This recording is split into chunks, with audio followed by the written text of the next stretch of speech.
e esse é o único canal no YouTube que tem a Bíblia comentada versículo a versículo. Por isso, salve, salve, gente boa, seja bem-vindo, seja muito bem-vindo ao canal. E nesse vídeo a gente vai falar a respeito do seguinte, querido: qual a importância sobre o autor e consumador da fé? Vamos saber em que isso vai te ajudar? Então fica comigo até o final, não sai daí, vamos junto?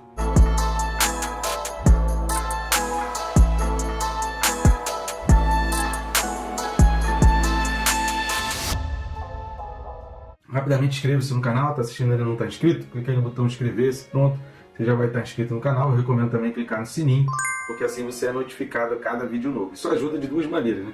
Primeiro, porque você vai ficando por dentro de tudo que acontece no canal, já que esse é um trabalho inédito e exclusivo, você não vai achar a Bíblia comentada versículo a versículo em vídeo em nenhum outro canal.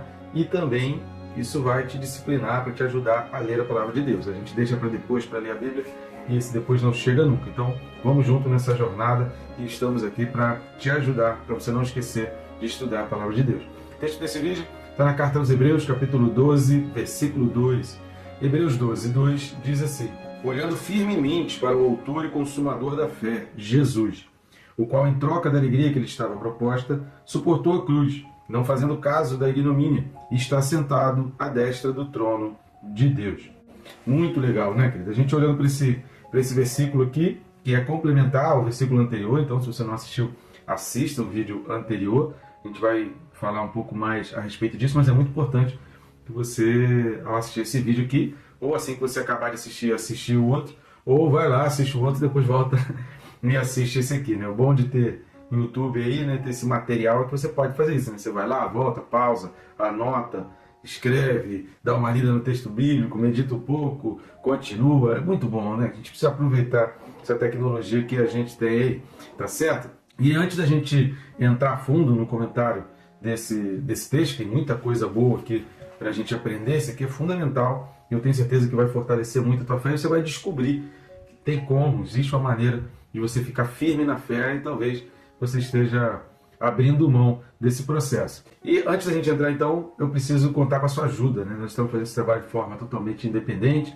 não temos ajuda de nenhuma instituição, e esse trabalho é essa parceria. Estamos juntos para levar o Evangelho a toda criatura. Quanto mais pessoas inscritas, quanto mais pessoas assistindo os vídeos, isso significa que está tendo mais pessoas em contato com a palavra de Deus.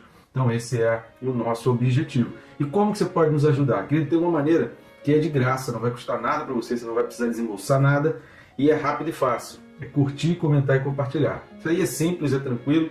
Já vai clicando aí no curtir enquanto o vídeo está em andamento. Escreve aí um comentário, escreve algum comentário do vídeo. Você pode escrever, fazer uma pergunta, tirar uma dúvida, que a gente vai respondendo. A gente tem respondido a todo mundo que tem deixado aí os seus comentários. Então esse triplo C já ajuda o próprio algoritmo do YouTube, já leva esse vídeo para mais pessoas. Agora, uma outra maneira, você ir nesse QR Code que está aparecendo aqui do lado, ou então no primeiro link que está aqui na descrição, que vai abrir o mesmo menu. E o que tem nesse menu? Formas e maneiras para você adquirir os nossos livros.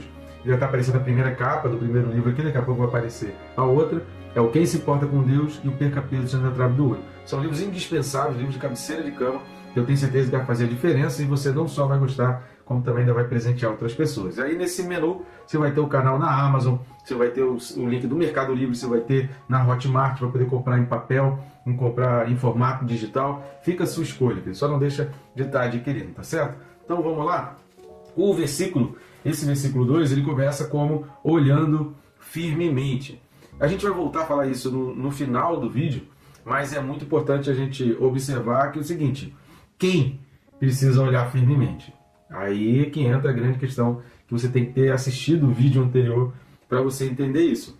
Quem precisa olhar firmemente é o nós, ou seja, somos nós, que está aí no versículo 1, logo no início fala, portanto, também nós. Então aqui tem, no final do versículo 1, tem uma vírgula, não tem um ponto, ou seja, então o que está acontecendo aqui nesse versículo 2 é uma continuação daquilo que está falando. Então, dentro da mesma recomendação para nós, o autor aqui está dizendo olhar firmemente. Agora, essas duas expressões, autor e consumador, elas são fundamentais para a gente entender, elas são o ponto central desses dois versículos. Autor, essa palavra autor, a gente vai ver algumas utilizações dessa palavra aí na Bíblia. Então vamos ao primeiro texto, que a gente já tem um vídeo aí sobre isso, que é Hebreus 2:10. Então se você não assistiu, assista o vídeo, mas vamos dar uma lida aqui na carta aos Hebreus, capítulo 2, versículo 10, que diz o seguinte: porque convia que aquele por cuja causa e por quem todas as coisas existem, conduzindo muitos filhos à glória, aperfeiçoasse por meio de sofrimentos o autor da salvação. Então esse termo grego aqui, ele é raro no Novo Testamento, é muito pouco utilizado no Novo Testamento, a gente vai ver apenas 3 utilizações desse termo aqui no Novo Testamento, a gente vai ler exatamente os outros 2 textos, e o significado dele é de príncipe, é de líder, é de pioneiro, é de guia. Vamos dar uma lida aí? Atos capítulo 3, versículo 15. Atos dos Apóstolos, capítulo 3, versículo 15, fala assim, olha: Dissarte, mataste o autor da vida, a quem Deus ressuscitou dentre os mortos, do que nós somos testemunhas. Então nós somos testemunhas da ressurreição de Jesus Cristo. Esse é o nosso papel como cristãos, testemunhar a ressurreição de Jesus Cristo e pregar o Cristo ressurreto. Esse é o objetivo fim da igreja, esse é o objetivo da nossa salvação. Nós somos salvos e, se Deus quiser se levar a gente para o céu, teria levado, mas Ele não leva a gente para o céu para que a gente cumpra o nosso propósito aqui na terra de anunciar a ressurreição de Jesus Cristo. Então a palavra aqui, autor da vida, é exatamente esse príncipe, esse pioneiro, e aqui obviamente está se referindo à vida eterna, né? Então vamos dar mais uma lida, Atos 5, versículo 31, Atos dos Apóstolos, capítulo 5, versículo 31, vai falar o seguinte: Deus, porém, com a sua destra, o exaltou a príncipe e salvador, a fim de conceder a Israel o arrependimento e a remissão de pecados. Então repare que aqui já no capítulo 5, versículo 31 de Atos, essa mesma palavra é traduzida por príncipe. E a palavra príncipe, no grego aqui, e essa palavra é a arkeigos, né, a expressão grega utilizada tanto para autor como para príncipe, significa aquele guia que abre o caminho, né? Então o príncipe é aquele que vai na frente, o príncipe é o pioneiro, o príncipe é aquele que todos confiam nele, porque ele já sabe o caminho, ele já sabe como fazer, ele já sabe por onde chegar, ele já tem a diretriz, ele tem aquela voz de comando. Então quando ele dá o comando, as pessoas respeitam e consideram, porque elas sabem, esse cara sabe muito, esse cara já conhece muito, esse cara já fez esse percurso. Então o príncipe é alguém que tem essa experiência, que tem essa caminhada. E isso é interessante, essa palavra utilizada pelo autor da Carta aos Hebreus, e que é essa mesma palavra utilizada nesses textos de Atos aqui também, utilizada por Lucas, né? É porque essa expressão autor não é como um fabricante. Então, quando a gente está falando aqui autor da fé, a fé não é uma coisa fabricada, não é um objeto que foi fabricado, mas é uma caminhada. A fé, a palavra fé, que é a mesma fé de 11:1, se você não assistiu, assista o vídeo correspondente a Hebreus 11, capítulo 1, onde a gente vai explicar sobre essa palavra pistes, traduzida para o português fé. Então essa fé é essa certeza, mas a certeza de quê? A certeza da caminhada. Então ela não é uma coisa física. Por isso o ser humano, por isso o diabo, ele vai tentar afastar. Por que o diabo ele faz questão de que a gente coloque a nossa fé em objeto físico? Porque a gente tem uma tendência a se segurar mais firmemente quando é um objeto, quando é algo que eu carrego, que eu tenho aqui.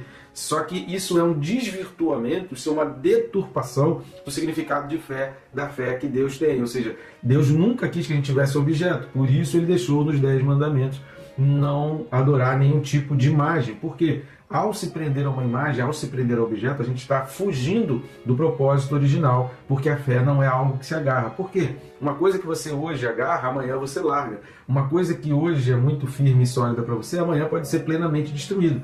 Agora, o conhecimento, algo que você põe no coração, ninguém pode roubar, ninguém pode tirar, a não ser você mesmo que pode fazer isso perder. Então a fé é essa certeza, é essa convicção, é algo que é racional, que é mental e que você segura firme num lugar onde ninguém pode alcançar. Então estão entendendo? Por isso essa expressão ela é utilizada aqui como autor, não como alguém que fabrica um objeto de madeira ou de pedra, não como um cozinheiro que faz uma comida como um prato de lentilha que foi servido para Esaú, que Jacó fez ali aquela prova, botou Esaú à prova e Esaú não passou na prova. Então por isso o diabo ele vai tentar fazer com que o ser humano entenda a fé como objeto, porque ao se prender ao objeto, você foge do princípio original de fé, que é uma certeza, que é algo que se tem no coração. E a palavra consumador, então o texto está dizendo que Jesus ele é o autor, ele é o príncipe, o pioneiro, ele é o guia, ele é aquele que abriu o caminho, e ele é o consumador. Essa palavra consumador é do grego teleiotes. Essa expressão, teleiotes, ela significa aperfeiçoador, significa aquele que completa, aquele que realiza, significa aquele que vai até o fim.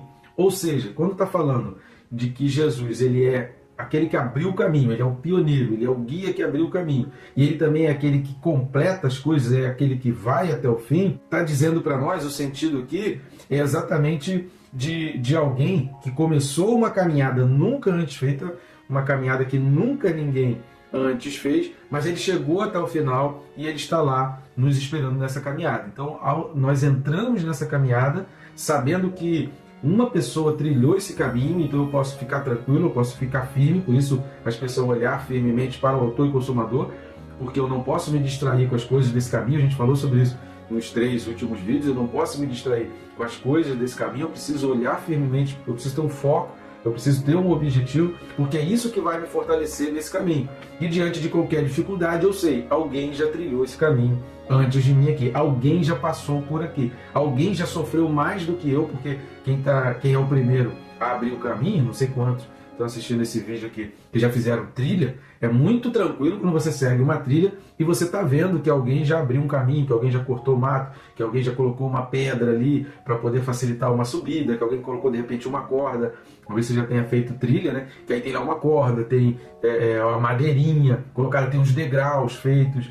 Antes, o primeiro a ter feito aquele caminho ali não existia aquilo, mas ele colocou para facilitar a caminhada dos que vêm depois. Estão entendendo o alcance dessa expressão autor e consumador da fé? Significa que alguém sofreu muito para deixar um caminho preparado para você seguir. Ou seja, pode ter sofrimentos para você, mas nada é comparado à primeira pessoa que abriu aquele caminho ali. Mas aí, por outro lado, você sabe, se tem uma trilha, se tem um indicativo aqui de que alguém já passou por esse caminho, então eu posso ficar tranquilo, eu posso seguir em frente, eu não vou me distrair, eu não vou parar por aqui, porque eu sei, só vou parar quando eu chegar lá no final e encontrar aquele que abriu o caminho. Por isso é muito interessante essa questão de autor e consumador, e a gente tirar essa ideia que pode parecer, por isso que é importante a gente olhar as palavras no original, para que a gente não ache que aqui está falando de algo que é objeto, de algo que é palpável, de algo que é construído ou fabricado, mas de algo que é trilhado, está falando de uma caminhada, está falando de algo que você precisa ter a certeza no seu coração. Eu não estou carregando nada, eu faço uma trilha, eu não saio dali carregando nada. Quer dizer, tem gente que pega a florzinha, pega a folha, pega a madeirinha para guardar de lembrança da trilha, né? Aí é uma lembrança da trilha. Você pode ter a sua Bíblia, são lembranças da trilha, mas a jornada em si, você pode até tirar uma foto, mas ela nunca vai reproduzir, porque pode servir como uma lembrança daqueles momentos, mas aquela experiência, ela é única. Aqui, as coisas que você sente, as coisas que você está passando por ali, que você está vislumbrando, aquilo dali é único, está guardado no teu coração, está guardado na tua mente, está guardado na tua memória, está guardado nas tuas lembranças. Então isso é único, isso é incomparável, isso tem um preço incalculável e ninguém pode tirar de você. E agora o autor continua dizendo o seguinte, olhando firmemente para o autor e consumador da fé. E aí ele especifica, é Jesus. Por que ele especifica? Porque se a gente coloca a fé em lugar errado, se a gente coloca a fé em qualquer outro tipo de coisa, é óbvio que essa fé ela vai se estremecer, é óbvio que essa fé ela não vai se sustentar. Mas se a gente coloca em Jesus, ele foi o único que abriu esse caminho, ele foi o único que passou por essa trilha. Então é nele que a gente precisa colocar e depositar a nossa confiança, nosso pistes, lá de Hebreus 11:1. Assista o vídeo para você entender isso. E a gente precisa colocar o nosso pistes, a nossa convicção, o qual, em troca da alegria que estava proposta, suportou a cruz. Esse em troca da alegria aqui não significa que ele abriu mão da alegria. Esse em troca é o sentido de pela alegria, em vista da alegria. Ou seja, a alegria estava proposta e foi proposta por Deus. Com o objetivo dessa alegria lá da frente, com o objetivo dessa alegria lá do futuro, ele suportou a cruz, ele suportou todas as coisas. Então a gente precisa entender que ele confiou mais em Deus do que nas coisas desse mundo. Isso deu a ele uma força maior, que a gente vai ver lá na frente, mas porque ele olhou lá na frente. Vamos dar uma olhada em Romanos 8, versículo 18. Paulo escrevendo aos Romanos, capítulo 8, versículo 18, vai falar o seguinte: porque para mim tenho por certo que os sofrimentos do tempo presente não podem ser comparados com a glória a ser revelada em nós. Paulo está falando a mesma coisa, só que de uma forma um pouco diferente. Ou seja, nessa caminhada aqui, vão ter coisas que vão te distrair, vão ter coisas que vão tirar um pouco a tua paz. Mas é olhando lá na frente, olhando lá aquela glória que não tem comparação, que não tem nada aqui que se assemelhe a isso, é olhando para aquela glória que a gente encontra forças para suportar as situações aqui desse mundo. Então, é essa alegria, essa glória lá da frente que Jesus tinha em vista, que Jesus estava objetivando. Por isso essa frase, em troca da alegria proposta, você pode marcar e escrever aí, o sentido aqui é que com o objetivo dessa alegria que estava proposta. Aí o texto vai dizer, com esse objetivo, ele suportou a cruz, não fazendo caso da ignomínia. Suportou a cruz, a palavra aqui de suportar, ela tem o sentido de aguentar bravamente. Então ele aguentou com bravura, ele aguentou bravamente e aguentou com paciência. Então a expressão grega aqui é aquele que aguenta brava e calmamente. É no sentido, essa palavra é utilizada muito nos guerreiros, que diante das lutas eles estavam sofrendo, eles apanhavam, mas eles não perdiam a paciência, eles não perdiam a sua estratégia, eles permaneciam firmes dentro daquela estratégia da luta com o objetivo de vencer. O filme Rocky Balboa é quase isso, porque o que vai dar a gente forças para suportar os processos, as lutas e as dificuldades não é uma resistência física, é a certeza do futuro. Quantas pessoas muito mais fracas que outras, às vezes fisicamente, conseguem chegar mais firme, conseguem chegar num objetivo, conseguem atingir um objetivo. Por quê? Porque elas olhavam lá para frente. Aquele objetivo, quando elas alcançaram, se tornou o seu presente.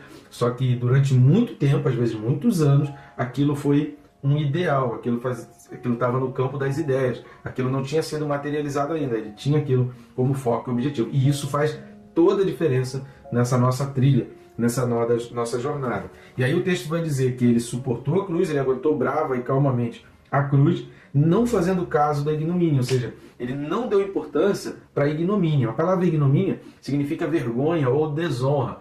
Vamos ver a vergonha e a desonra que Jesus passou? O primeiro texto que a gente vai ler é Mateus 26, versículos 67 e 68. Mateus 26, 67 e 68 fala assim: então, uns cuspiram-lhe no rosto e lhe davam murros, e outros o esbofeteavam, dizendo: profetiza-nos, ó Cristo, quem é que te bateu? Uma vergonha aqui, uma situação de vexame de Jesus, e os soldados aqui escarnecendo sobre Jesus, cuspindo no rosto. Né? Que terrível o quanto Jesus suportou dentro dessa caminhada, dentro dessa jornada, que ele foi o primeiro a trilhar. Vamos ver mais João, capítulo 19, de 2 a 11. Evangelho de João, capítulo 19, do 2 a 11, fala assim: os soldados, tendo tecido uma coroa de espinhos, puseram-la na cabeça e vestiram-no com um manto de púrpura. Chegavam-se a ele e diziam: salve, rei dos judeus, e davam-lhe bofetadas. Outra vez saiu Pilatos e lhes disse: eis que eu vou-lo apresento, para que saibais que eu não acho nele crime algum. Saiu, pois, Jesus, trazendo a coroa de espinhos e o manto de púrpura. Disse-lhe Pilatos: eis o homem. Ao verem-no, os principais sacerdotes e os seus guardas gritaram: crucificam, crucificam. Disse-lhe Pilatos: tomai vós outros e crucificai, porque eu não acho nele crime algum. Responderam-lhe os judeus: temos uma lei, e de conformidade com a lei ele deve morrer, porque a si mesmo se fez filho de Deus. Pilatos, ouvindo tal declaração, ainda mais atemorizado ficou, e tornando a entrar no pretório, perguntou a Jesus: de onde és tu? Mas Jesus não lhe deu resposta. Então Pilatos o advertiu: não me respondes? Não sabes que tenho autoridade para te soltar e autoridade para te crucificar? Respondeu Jesus: nenhuma autoridade terias sobre mim, se de cima não te fosse dado. Por isso, quem me entregou a ti, maior pecado tem. Ou seja, os principais sacerdotes, aqueles que precisavam dar o exemplo dentro da religião judaica, estavam crucificando um judeu, porque Jesus era um judeu, Jesus não era um cristão, o cristianismo surgiu depois. Os seus discípulos, seus apóstolos, aqueles que surgiram depois, os apóstolos, os discípulos dos apóstolos, e aqueles discípulos que foram sendo formados posteriormente é que deram origem ao cristianismo. Mas Jesus era um judeu, e ele foi desonrado como judeu, ele foi ignorado dentro dos seus próprios, além de irmãos de sangue, né? E Jesus era de uma das tribos judaicas, então ele era irmão ali, ele era parente daqueles que estavam pedindo para crucificar. Então essa expressão ignomínia, ela vai ter referência a isso, a essa vergonha e essa desonra. Jesus não pesou isso no coração, então não foi mais pesado. Quando lembra que a gente falou sobre Esaú, se você não assistiu, assista. Vou deixar aqui os links, né, vai ficar do lado de cá, os links correspondentes aos textos aí sobre Esaú, para você entender sobre isso. Esaú pesou ali as coisas e ele tratou a fé como um objeto, Por isso o perigo da gente tratar, a gente vem falando sobre isso desde o versículo 1 aí do capítulo 11, por isso o perigo de tratar a fé como um objeto é você colocar numa mesa de negociação e você pesar e você achar que as outras coisas são mais importantes. Jesus, ele não pesou isso. Isso não foi um peso, porque ele sabia que a fé era incomparável, que o preço de estar na glória, o preço de estar sentado no trono era algo incomparável. Então essas coisas, elas não geraram em Jesus nenhum tipo de peso capaz de substituir a sua vontade e o seu objetivo que lhe estava proposto. Não se esqueça que está falando novamente que dessa questão de estar proposto. Havia uma proposta, havia uma promessa. Uma promessa de Deus, ela sempre vai valer mais a pena do que qualquer outra coisa que a gente venha passar nesse mundo. E aí quando o texto fala, e está sentado à destra do trono de Deus, ele está dizendo assim, ó, ele passou por isso tudo, a gente precisa olhar firmemente para Jesus. Por quê? Porque ele sabia que havia uma alegria que estava proposta, ele sabia que havia uma promessa, ele suportou a cruz, suportou a ignomínia, e qual o resultado disso? É isso que a gente precisa entender. O fechamento desse versículo 2 está dizendo, e qual foi o resultado disso tudo? Ele mirou, ele objetivou a alegria, suportou a cruz, suportou a ignomínia, passou por essa vergonha, por essa desonra, e daí? O que aconteceu com Jesus? O que aconteceu é que hoje ele está sentado no trono. Então vamos dar uma lida lá em Atos capítulo 2, do 33 ao 39. Atos dos Apóstolos capítulo 2, do 33 ao 39, fala assim, exaltado, pois, a destra de Deus, tendo recebido do Pai a promessa do Espírito Santo, derramou isto que vedes e ouvis. Porque Davi não subiu aos céus, mas ele mesmo declara, disse o Senhor ao meu Senhor, assenta-te à minha direita, até que eu ponha os teus inimigos por estrado dos teus pés. Esteja absolutamente certa, pois, toda a casa de Israel, de que a este Jesus que vós crucificastes, Deus o fez Senhor e Cristo. Ouvindo eles estas coisas, compungiu-se-lhes o coração e perguntaram a Pedro e aos demais apóstolos, que faremos, irmãos? Respondeu-lhe Pedro, arrependei-vos e cada um de vós seja batizado em nome de Jesus Cristo para a remissão dos vossos pecados e recebereis o dom do Espírito Santo. Então, onde está Jesus depois de suportar a cruz, depois de passar pela vergonha e pela desonra? Hoje ele está exaltado sobremaneira, ele está à destra de Deus, ele está sentado no trono. Então, é para este que nós devemos olhar firmemente, porque ele trilhou o caminho e ele atingiu o seu objetivo. Agora, ele trilhou esse caminho para quê? Para ser o único? Não, para ser o primeiro, para ser o príncipe, para ser o guia, porque a vontade dele é que todos nós caminhemos essa mesma caminhada e que a gente olhe firmemente para o final da trilha, que os nossos olhos estejam sempre atentos e firmes ao final da trilha, ao autor e consumador da nossa fé, porque ele não só iniciou essa caminhada, como ele preparou o caminho e ele completou essa obra. Então é essa certeza do futuro que vai te dar a resistência necessária. A gente não está falando aqui de coisas físicas, a gente não está falando aqui de força física, a gente não está falando aqui de capacidade cultural ou intelectual. A gente está falando de certeza racional, de algo que você tem firme e guardado no teu coração. Eu vou chegar e eu vou me encontrar com o Senhor Jesus Cristo. E aí a gente volta àquilo que a gente sempre falou aqui na Carta aos Hebreus. A gente está falando de um autor que está escrevendo para um povo que está sofrendo, que está tendo bens confiscados, que está sendo perseguido, que está sendo preso e que precisa encontrar forças em algum lugar. Então é para esses que o autor está falando. A força que você vai encontrar não é nos seus bens, não são nas coisas materiais, mas é em olhar firmemente para o futuro, para a glória. Porque esse mesmo Jesus que completou essa obra, ele está esperando por você. Então tenha certeza de que a glória do porvir não pode se comparar com os sufocos, com as cruzes, com as tristezas, com as ignomínias, com as vergonhas, com as desonras desse mundo agora. O que está por vir é muito superior. Tá bom, gente boa? Que Deus te abençoe, rica e abundantemente.